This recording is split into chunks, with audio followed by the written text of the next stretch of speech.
Why are you married? Why are you a millionaire? Why are you successful? No one ever asks these type questions. More Americans are single than ever before. But why are singles being often asked?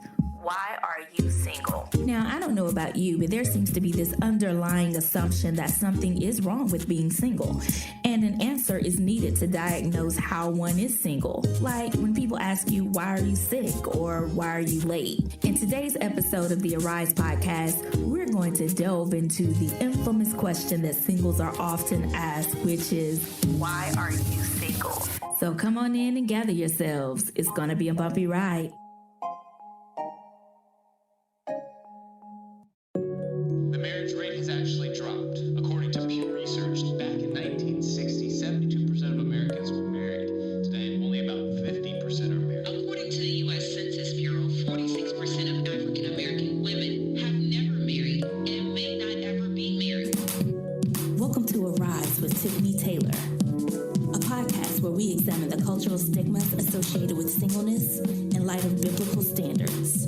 It's a space where you can embrace your right now life by discovering and living in God's designed purpose and will. Arise, there is still life in you. Hello and welcome to episode 1 of the Arise podcast. I'm your host, Tiffany Taylor, a 30-something-year-old who's never been married but has been single for a long time now. So if you're single like me and listening in, then you probably can attest to being asked, why are you single? And you know what? I have found that the intentions behind the question may vary. And I've also found that the way in which a single individual responds may vary as well. But at the end of the day, the one who truly has the answer to the question of why you are single or why I am single is the one who created us, the one who knows our purpose, the one who knows our future, and the one who knows the plans that he has for us. And that's Father God. Now, I know there may be someone who's listening and they're saying, no, I know why I'm single. I'm single by choice, or I'm single because the last relationship ended, or I'm single because I haven't been on a date. And those answers all have their place. And honestly, they've been some responses that I have exercised myself in the past to explain why I am single. But I recently found myself getting a different answer, and it wasn't one that I had explored. It's not even one that I had responded with. It just came to me. And one day, God gave me an answer to the question.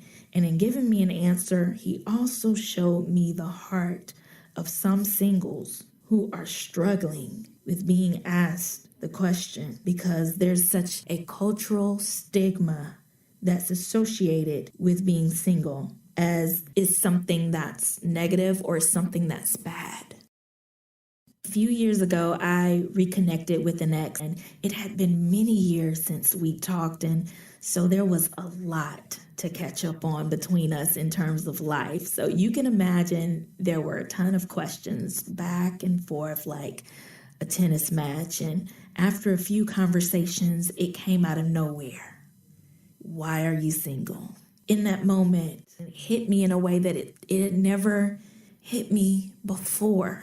You know, it was a question that some of my family, coworkers, church members, they grappled with this question concerning me. And when they'd say, you know, Tiffany, you're such a great catch. You know, you're on fire for God. You're making an impact in your career and in the community. With all of these successes, why are you unmarried?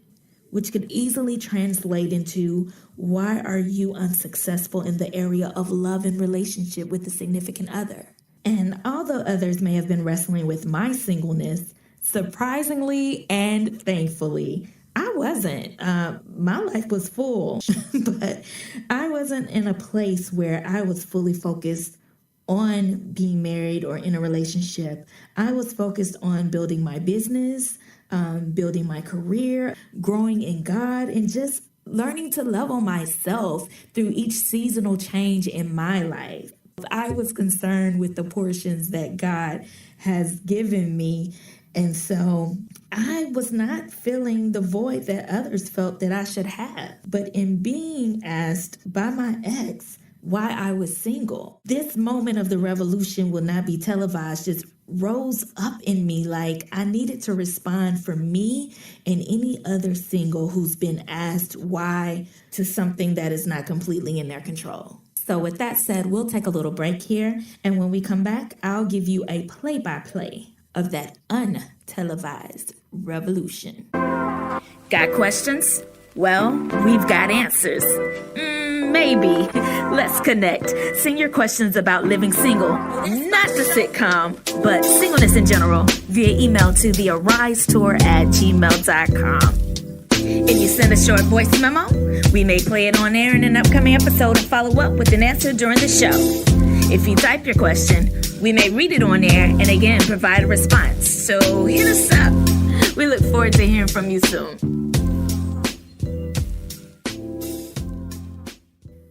Welcome back to the Arise Podcast with Tiffany Taylor. We're exploring the stigma associated with the question, why are you single? And before the break, I shared with you the moment when the question or the attention behind the question came to a head for me. I was having a conversation with my ex who I dated in college. He was aware I was not currently in a relationship, and it had been years since he and I had talked. And in one of the conversations, he decided to ask me, Tiff, why are you single? So after a little silence, I opened my mouth and I said, I don't know why I'm single. That's a question I just don't have the answer to, but it's a question that you would have to ask God because he knows. He orders my steps and he changes the seasons. And right now I guess it's his will for me to be single. But I would encourage you to be careful about asking a woman why she is single, because there are some single ladies my age who are really struggling with their singleness. And that question could trigger something within them because they feel that they're already behind in life and that, the season is not changing quick enough for them. Thankfully, he received the advisement that I shared with him. He took it all in stride. He told me, thank you, that he would definitely be mindful of that going forward. But I want to kind of discuss the intention behind his question. And I felt that my ex was asking me the question for the intention of me sharing from a transparent place my feelings and my thoughts about being single during that time. More specifically, I felt like he asked the question to get a picture of my dating portfolio, to also get a snapshot of any areas or any difficulty or discontentment that may have been present. So by simply saying, you would need to ask God why I'm single, which is a fair and an honest answer, that provided a different perspective for him, but it also confirmed that I had placed my journey and my walk in the hands and the will of God, and that it was above me now. So I used the opportunity to challenge his intention behind asking me the question. And I offered a different lens of how the question could be a source of contention for those struggling in their singleness. So I think that's very important for us to explore if we're going to talk about this question. We've looked at one intention, and I believe there are other intentions as well behind the question. So when some ask, why are you single? I believe one of the intentions behind that question is to simply diagnose your singleness, to pinpoint a problem in something that you're doing that's contributing to you being unmarried. Now, to take that a step further, I believe that the intention behind the question could be a means of someone wanting to simply berate you, to chalk up your singleness to your undesirability or your inability to attract someone. Are you not getting out of the house enough? Do you not go up to strangers and talk to them? Do you not smile when you're in public? That can become extremely offensive if you're asking a single, why are you single? And then you begin to give them all this advice and diagnose their issue and tell them why they're single. Lastly, some ask the question, why are you single? Not because they're just trying to collect data, not because they're trying to diagnose you, but simply because they think you're an awesome catch and you deserve to share your life with an awesome partner. So their intentions are pure towards you. They want to support you. They think you're a great person. They just feel like your life should be matched with someone just as equally as awesome as you. So those are the various intentions that I think can be behind that question, why are you single? And I'm open to hearing more intentions. So Arise Tribe, if there are other intentions that you felt like, hey, you missed, someone asked me this and I felt the intention was that, hit us up, hashtag Arise Tribe, hit us up on Instagram, hit us up via email at thearisetour@gmail.com. And we would love to hear about the intention that you felt was behind the question of you being asked, why are you single? Got questions? Well, we've got answers. Maybe. Let's connect. Send your questions about living single, not the sitcom, but singleness in general, via email to thearisetour@gmail.com. If you send a short voice memo, we may play it on air in an upcoming episode and follow up with an answer during the show. If you type your question, we may read it on air and again provide a response. So hit us up. We look forward to hearing from you soon. Now, I'm one woman and can only speak about my experience, which I've shared with you all. So we asked the Arise Tribe, how do you respond when family, friends, potential suitors, co-workers, anybody comes up to you and asks you, why are you single? And this is what the tribe had to say. So this is from Isaiah. Isaiah writes, I tell them it just hasn't worked out with women I have dated, and that's fine. I love being single because I can serve the Lord without distraction. I love being able to be the available one to serve when a funeral is happening or a conference is being held. I don't have to be bogged down with taking care of kids and being married. I also have the best friends one could ever have. It's about 20 of us and we're always fellowshipping. So in other words, I'm not depressed or lonely. I'm out here living my best life.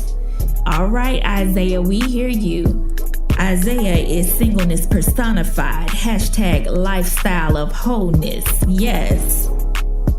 Toya writes, I respond by saying, because God said, sat down.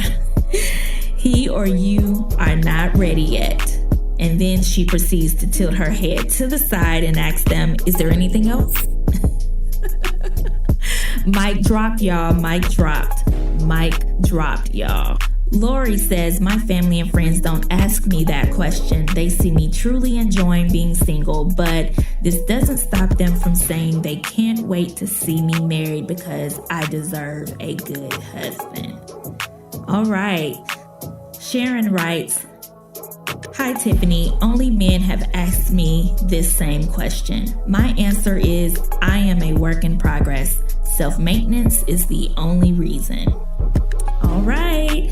Love the focus on self-development, Sharon. Keep it going. Joni writes that, yes, she gets asked the question, and when she does, she simply says, that's a good question. All right. I love that comeback. Pamela writes that she simply responds by saying she's in a relationship with herself and is complicated. Charles writes that when he's asked, why are you single? He responds with, first of all, because I chose to be, and I have been in and out of relationships since I was 17 and I am 50 now.